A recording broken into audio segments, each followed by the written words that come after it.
16 balabaqçısından Julamana bugünümüz ana öykümüz kızıklı tecrübe görüşeceğimiz. Hava kısmının eşyeli. Ayıncısı başlayık.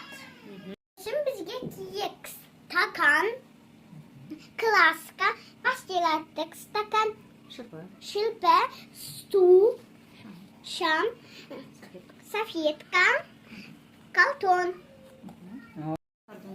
Kartonun üstüne safyetka koyamız. Safyetkanın üstüne su koyamız. Abaylayımız. Koyalım. Su koyamız. Onun üstüne şamды koyup жағамыз. Шырпымен ойнауға болмайды балалар. Тек қана үлкендердің көмегіне жүгіну керек, иә, Амина? Иә.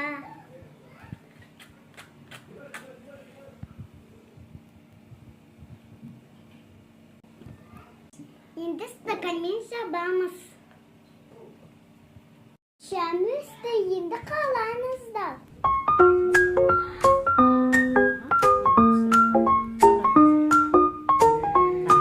Ал Амина, енді бұл тәжірибемізді қиындатып көрейік, е? Иә. Ал енді мына пластикалық стакандарға су құйып шығайық. Жарайды.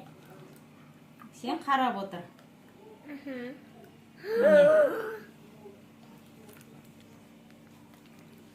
Ал суымызды құйдық.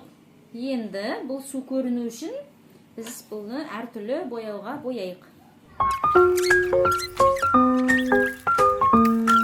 Ал енді көрейік, қандай салмақты көтереді екен, е? Көтеріп көрші, Амина. Стаканды. Көтеріп.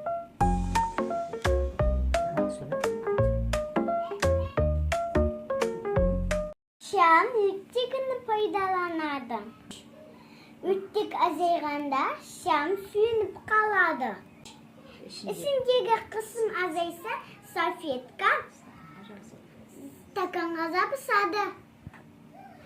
Бұл ауа қысымының әсері. Бұл тәжірибе арқылы біз көрінбейтін ауа да күшті екенін, оның басқа заттарға әсер ететінін білдік, иә? Иә.